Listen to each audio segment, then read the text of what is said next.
Hey guys, hey, it's Cariella and I'm back with another video. Sorry guys, I know I've been MIA, but I had to do some self-care, and then my friend, she got me walking these 5 miles like every other day, and that is so that is so exhausting, y'all. I ain't even gonna lie, but it's been just so beneficial. Like, my face looks so skinny now. Like, I've been looking good. I'm just like, girl, you look so good. Like, you need to keep at it. But today's video is just going to be about a topic, touching on a few different topics. It's not one specific topic today, but I want to start by saying I'm so grateful for everything I have, and I'm grateful for the platform I have. I'm grateful for the people in my life, and I'm just grateful, period, to be where I'm at, because it's this song by August Alsina called Lessons, and it talk about, yeah, I like my gun to be big. It's not enough gun for me. Talk about how people, the song talks about how people, I'm sorry, my brain just started going like haywire. It talks about how people do you wrong and things happen to you and stuff along them lines, but it's all about the lessons of life that teaches you things to be better.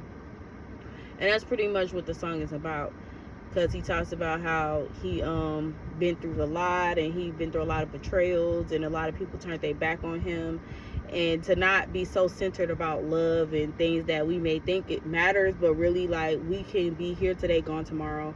Like, the human body is so fragile, right?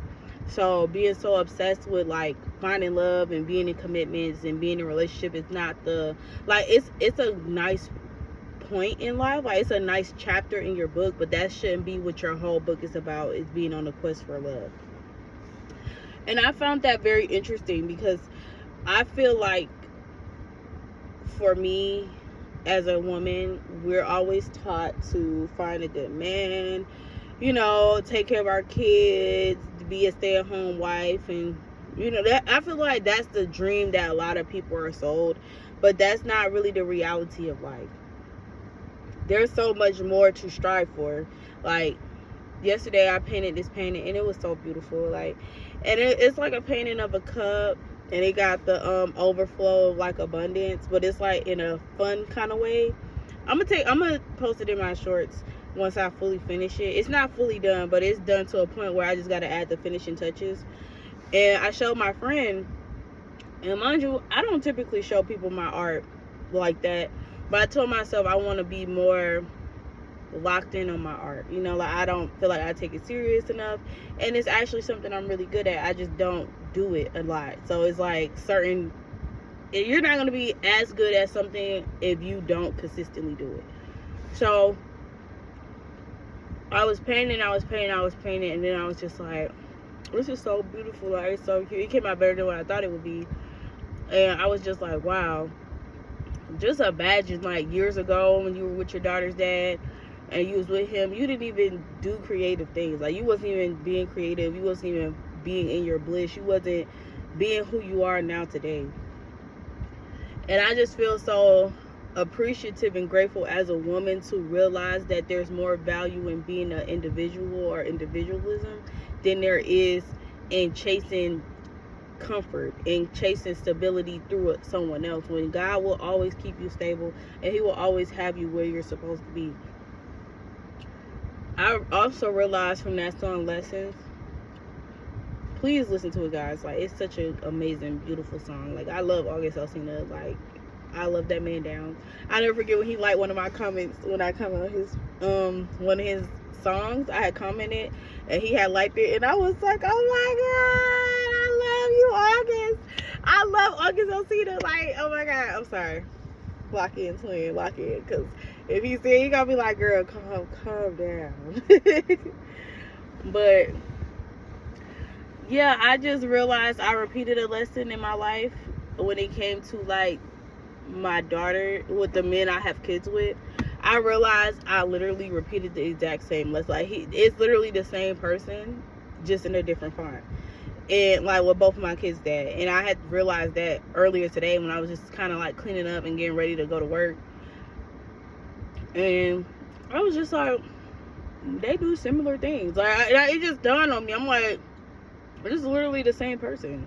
Same, from the same place. Same, you know, like, they're so similar. They're both air signs. And I'm just kind of like, what are you realizing about this? Like, what is the pinpoint to pinpointing these two people in your mind right now? And then I realized it was the lesson. And that song, Lessons, I was thinking about that song all morning, like, since I got up. And I was just like, what's the lesson? And I'm like, the lesson is, don't date people that don't value you. Don't date, don't associate, don't link with, don't be friends with, don't even exchange, don't even get them a cup of water. Okay? And I say all that because me dealing with those two people, and then the people that I had in my life around the time when I was dealing with both of those people, right? Most of those people didn't value me. And then I was in hair school around the time I was with my daughter's dad, and I was around so many positive people, but I was so focused on being, like, caught up in that relationship that I couldn't even take in the positivity of being in hair school. I couldn't even focus on where my life could have went had I not been so stuck in a toxic relationship. And I mean, that's neither here nor there, because I still went on to be pretty successful with doing hair, but it's just kind of like I could have been more had I been so focused on myself than focusing on him. And then once I broke up with him, it's like I went through like a spiral in my life. Like, yeah, I started my skincare brand, and I did that in the mix of breaking up with him. But then it's just kind of like I had like this dark side to me that I was doing all these things. I was in the club, I was dancing, I was out with friends, I was partying, I was drinking, but I was still young. And I only had one kid. And the realization is that this person never saw you as something of value. Rather, they don't value women at all, or they just don't value themselves. I think in my case, these men don't value women at all. They don't value themselves. They don't value their mother. They don't value anything. Me, as a Cancer, I'm naturally the mother of the zodiac. So to be with someone who don't value feminine energy is actually quite toxic to somebody that is a motherly energy, like a Cancer or any water sign. I feel like Capricorns are a little motherly too, Taurus, Virgos. Like, it's certain signs that got that motherly aspect, but you know, Cancers is just the mother of that's what they're known for, right? And I realized, I was just like, wow, like, this person doesn't value you at all. Like, he don't even value his mother. Like, you notice, you start to, like, now that I'm 29 and I look back, I'm just like, he only wanted you around because he felt like you wasn't something of value. He felt like you was a trophy. Like, this person treated me like a trophy, like a display. But he didn't treat me like someone he loved. He treated me based off of something to deal with, so he can have value to himself. Because you using my likeness to attract women. You're using my likeness to get certain things for yourself, when in reality you don't even like me. You know, like, you don't even love me. You literally had a kid with me. You don't even value having a child with me. And that's another thing I want to talk into, is after the devaluing thing, you kind of don't value yourself, but at the same time, it's like I was fighting tooth and nail to prove that I have value to myself and to this person. But then over time, I realized the real value is just walking away. Because had I just had my kid and walked away from him, I wouldn't have repeated the lesson. You know, I realized I repeated that lesson because I didn't realize the value in the situation was me knowing my worth and walking away the first time when the disrespect first started. Not keep continuously falling into the loop of getting back together, breaking up, getting back together. Look, a siren going by while I said that. And that was the true lesson, but I didn't learn it when I was in my early 20s. So it repeated when I was about mid-20s, and I got with my son dad, and then they both did the same thing. It starts off admiration, care, loving, nurturing, want to know about your day. We're always talking, and then as soon as I do something they don't want, immediately devaluing. And that's what happened to him too. It's like immediately started to devalue me. And then I could say with my son's dad, it was more traumatic for me because I was starting to live a more sober life.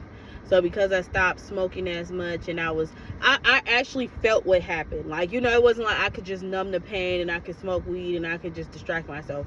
No, I was pregnant. So I actually had to sit in the energy of what happened. And then all the traumas of my life that led me up to that point started to revisit me while going through pregnancy. So it was just like a lot of emotional, spiritual warfare I was going through at the time when I was pregnant with my son. And that's why people are like, oh, you want to have more kids? Personally, I don't, because I never experienced a pregnancy that was beautiful. Like, it was beautiful to have my child. It was beauty in the pregnancy, but the pregnancies I had were very painful. They were emotionally, mentally draining, painful. It was a lot of fighting and turmoil. I mean, not with my son pregnancy. I could say that was my more peaceful pregnancy, because I just chose to walk away, opposed to keep trying to show this person to value me or to be there for their child. So now I'm at the point in my life where, even with the child father that's in my life, I also decided to stop co-parenting. I decided to release co-parenting, like not devalue it, but decenter it in my mind.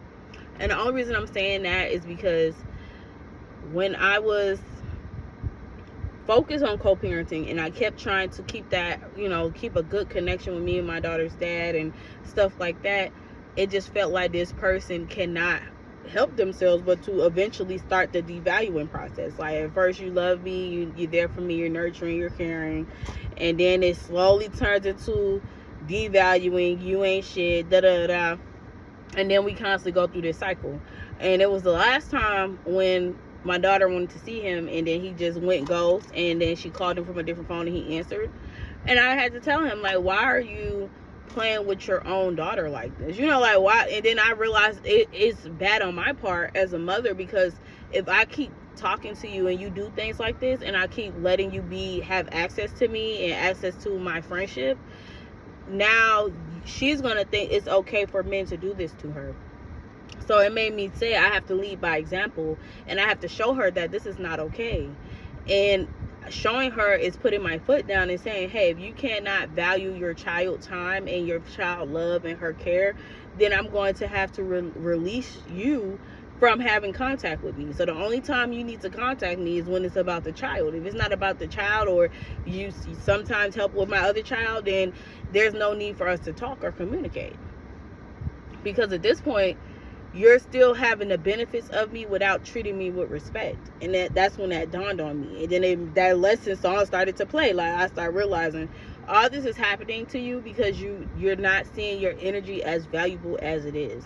And a lot of chosen ones, I feel like we start with that issue where we don't really value ourselves as much as we should, because we've been taught not to. Or the people around us just were so jealous of us, like whether it was a mother or a father, that they just don't want us to value ourselves. Because for me, I never saw myself as beautiful. Like, I didn't start to feel pretty until I was in my 20s. Like, my whole adolescence and teens, I felt ugly. I didn't feel beautiful. And then once I started to get bundles and stuff like that, and I started to do my makeup, I did not feel pretty either. I still didn't feel pretty. I just felt like, okay. And that's a very dangerous game, because as you get older, I realized I was used a lot and I was manipulated a lot growing up, because I didn't see myself as pretty as I was. It's almost like seeing yourself with a mask on. Like, the world see you one way, but you see yourself as a whole nother way.